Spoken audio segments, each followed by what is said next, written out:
Hello, I am Nick Pimlott and welcome to my presentation.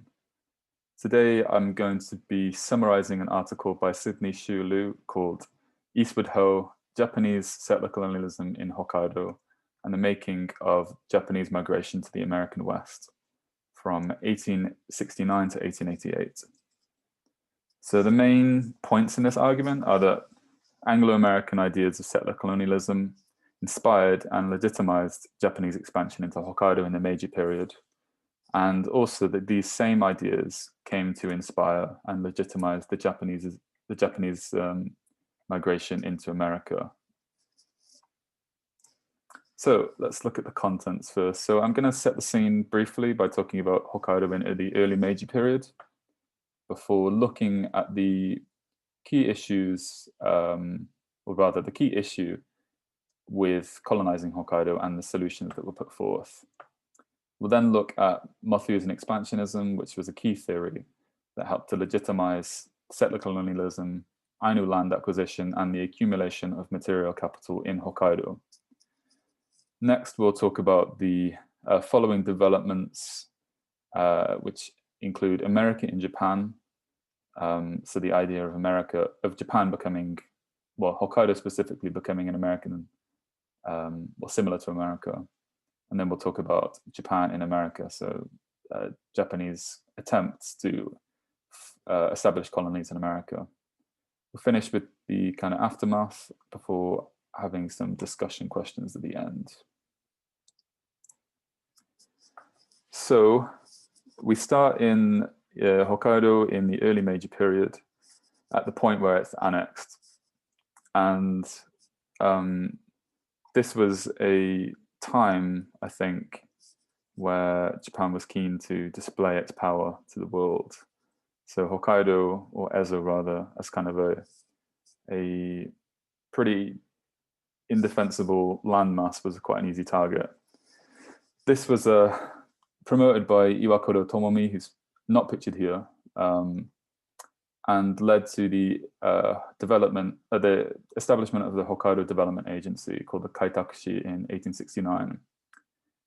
So in 1871, this guy here, Kuroda Kiyotaka, was appointed the head of this agency, and he had a strategy to colonize Hokkaido.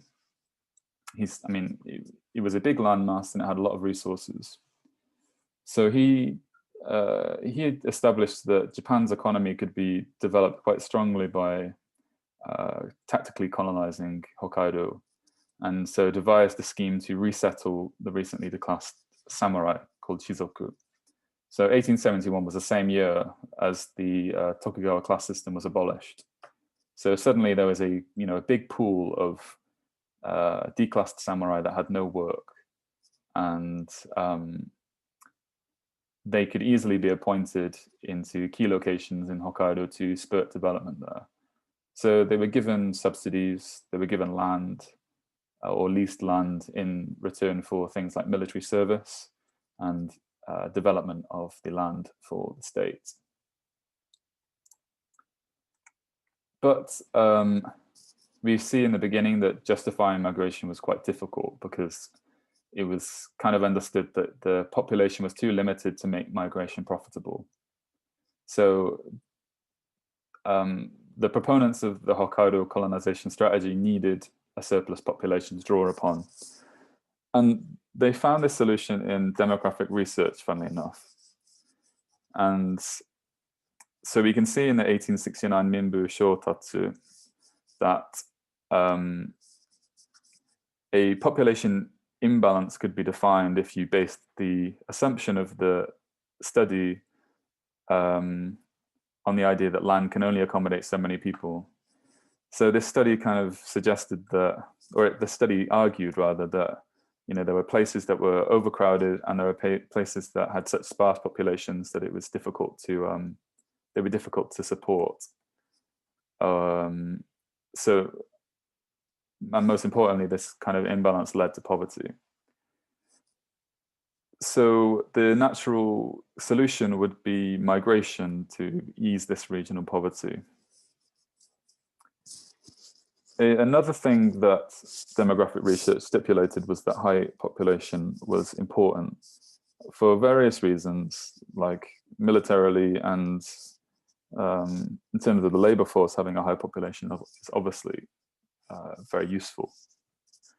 But overpopulation was obviously a bad thing, and certainly a population imbalance led to poverty. This is a kind of basis in which this theory of Malthusian expansionism gained population, I think. So Malthusian expansionism, I think, is a term coined by the author himself. And but it's based on the theories of Thomas Malthus, who was an English economist specializing in demography. And Malthusian expansionism understood that population growth was an important part of it was important for a nation. It was necessary for the reasons that I explained earlier, for military purposes and labor purposes. And but population growth also led to poverty. So there was this conflicting idea that a nation needed to increase its population, but in doing so, it would lead to poverty of the population.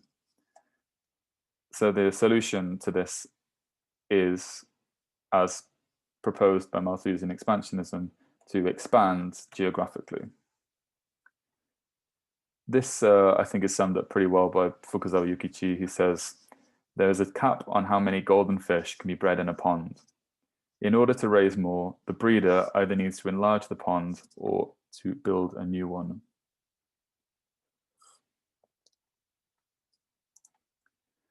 So with this theory and the colonization strategy that we spoke about earlier, expansion into Hokkaido took place. And one of the, I guess, big proponents of this, of the Shizoku migration was a guy called Sudassen. He was very inspired by American agriculture, and he was interested in westernizing Japanese agricultural techniques. And he did so through promotion in his various magazines that he published. But he also used these publications to promote Shizoku migration. And he conflated stories of the American pilgrims with Shizoku. So for those who might not know, and I don't claim to know a lot about this, but America was founded by, I guess, essentially political escapees, people leaving Britain for political and religious freedom. This idea of pilgrims going to a frontier land that was barren and turning that land into a land of plenty and turning it into a great and powerful nation was something that he tried to tap into, to this end, tried to tap into. There was a notion of this, of making a sacrifice in your kind of hard work with these like bitter Hokkaido winters. And there was also this notion that Shizoku could regain freedoms in a form of honor and economic independence, in the same way that the Puritans would have escaped to America for political and religious rights. Obviously, the land that they were inhabiting was, the land that they were migrating to was inhabited by Ainu. And so I think another ideology was drawn on here, the ideology of social Darwinism, which is, of course, created by Charles, well, no, not created by Charles Darwin, based on Charles Darwin's natural selection theory, and which was in itself inspired by Malthus, funnily enough. But anyway, social Darwinism was significant because it provided a scientific or pseudo-scientific basis for these demographic hierarchies.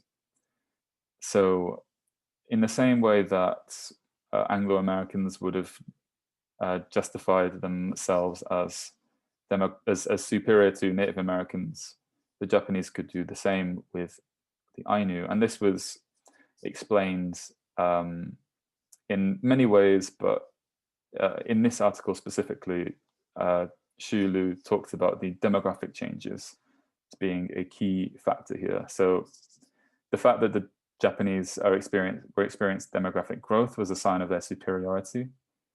And the fact that the Ainu demographic was declining is the sign of their inferiority.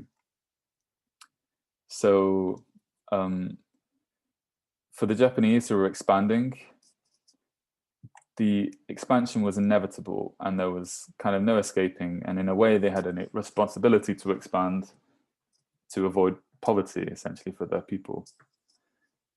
But on the other hand, the Ainu decrease in population was seen as unavoidable, and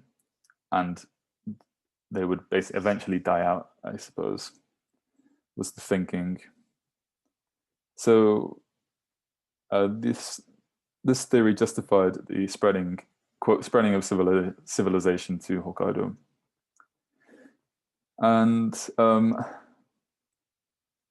so as well as this, we have Sudassen again promoting Hokkaido as this land of plenty, and a land that the Japanese are responsible for cultivating because of their superiority, I suppose. And I think as well, it was believed that by the Japanese expanding into Hokkaido, it would also benefit the Ainu.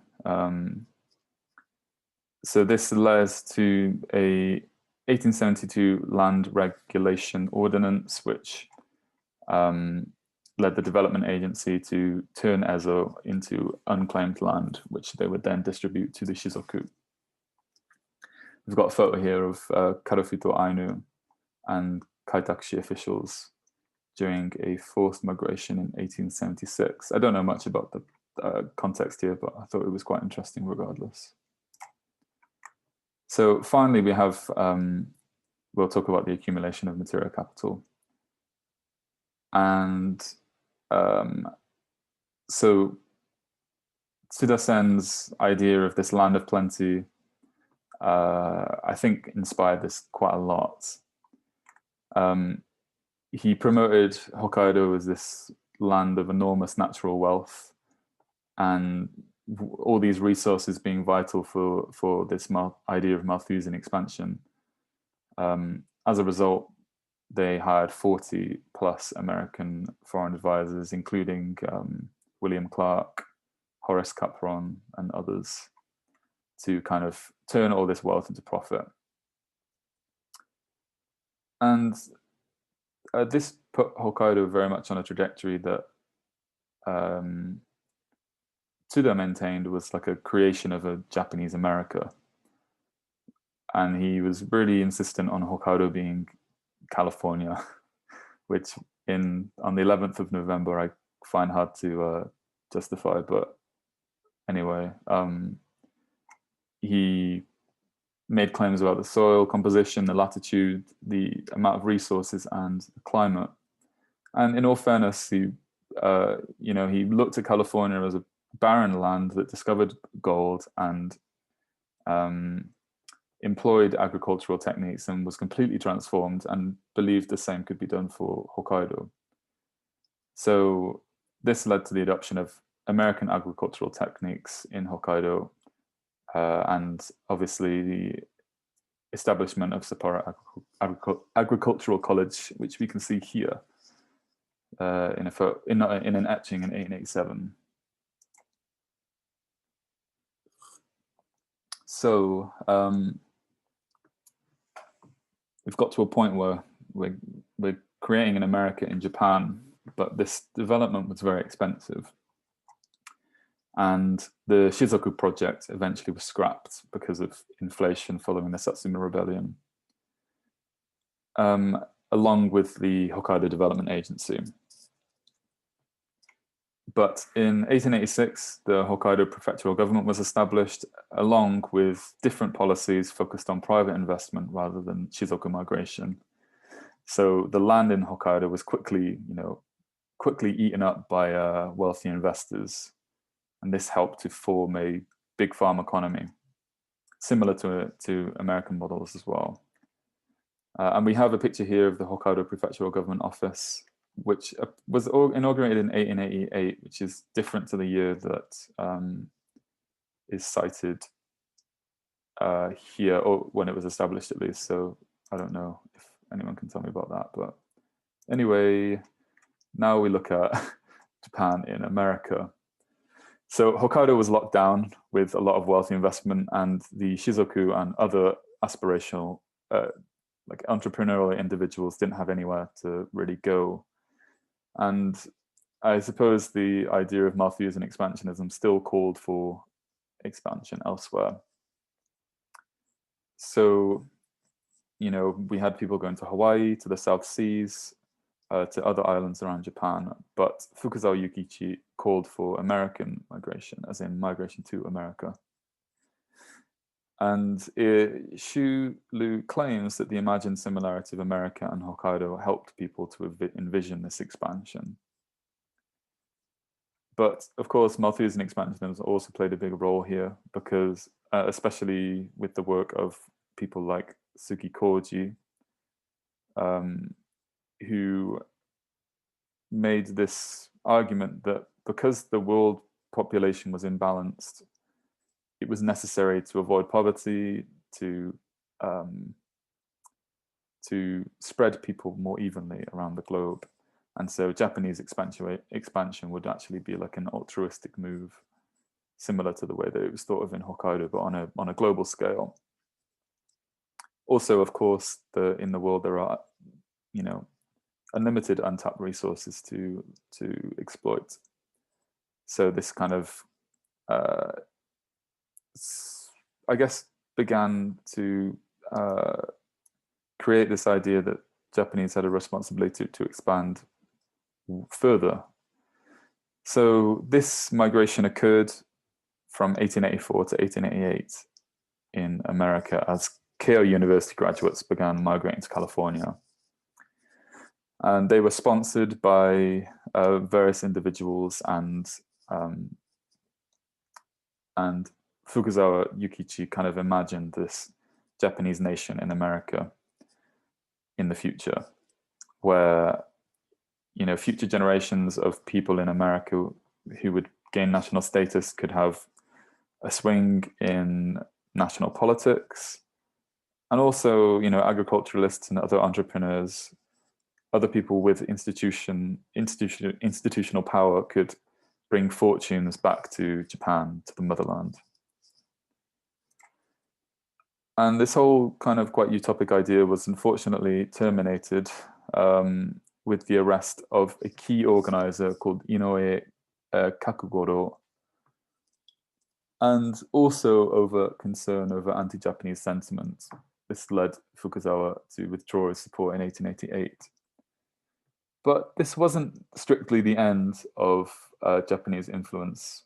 Well, it clearly wasn't the end of the Japanese Empire, but it was, we can see some influence remaining in America, with places like the Japanese Young Women's Christian Association in San Francisco, as well as in closer to Japan, in obviously like the annexation of Taiwan and various other places.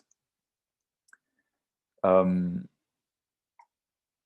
were also policies of colonialism taught by people like Nitobe Inazo in Sapporo Agricultural College, and Shulu claims that these people would later influence public opinion in the Japanese Empire. So hopefully this presentation has helped you to reinforce your understanding of this text, specifically the ways in which these kind of powerful and quite complex theories, I guess, kind of layer up and influence these migrational attitudes about like hierarchies and power and responsibility. And obviously this text doesn't claim to explain, or doesn't try to explain Japanese expansion in like the coming up to the war, or like the fully fledged Japanese empire, but they do definitely help us understand a specific point in Japan's colonial history. So thanks for bearing with me so far. It's been like 20 minutes, so I'm sorry about that. But I've got some discussion questions to end with. So my first question is as follows: how might Japanese expansion into America have developed if it had not initially failed? So I'm thinking that I'm slightly unconvinced, I think, by Shulu's argument or Shulu's evidence here that Japanese expansion into America was stopped because one guy was arrested and because people were worried about anti-Japanese sentiment. I don't know enough about anti-Chinese sentiment in America, but to me, I'm not entirely convinced that these are big enough roadblocks to stop this kind of expansion. So if I'm not necessarily asking like what would America in 2020 look like if Japanese expansion hadn't stopped, but I'm asking instead, like, what other roadblocks might have occurred on the way, or why do you think there are any other reasons why Japanese expansion into America failed? I know I worded that question completely like wrong compared to what I'm actually asking, but hopefully you listened to this presentation instead of just skipping to this last slide. Anyway, next question: what motivated the propagation of the America discourse by people like Suda? So I just want to hear what people's thoughts are here. Do you think it was a genuine feeling that the two locations were similar? Do you think it was a case of mimicry, or maybe to like threaten neighboring countries? And finally, we have this final question: Malthusian expansionism might help explain Japanese expansion into non-nation state land, for example, Hokkaido, but how do we explain expansion into fully fledged countries? So to me, like the author doesn't try to say that Malthusian expansionism can explain like Japanese expansion into Korea and North China and stuff, but yeah, like what are the limits to this theory, and how are these theories, like how is a theory like Malthusian expansionism supplanted in favor of another theory that might justify like war crimes in other countries, for example? I'm very curious to hear what people have to say about that. But anyway, I'm going to end it here because it's almost been 25 minutes, and I don't know if there's a limit on the length of this presentation, but hopefully not. So thank you very much for listening, and I'll see you in class.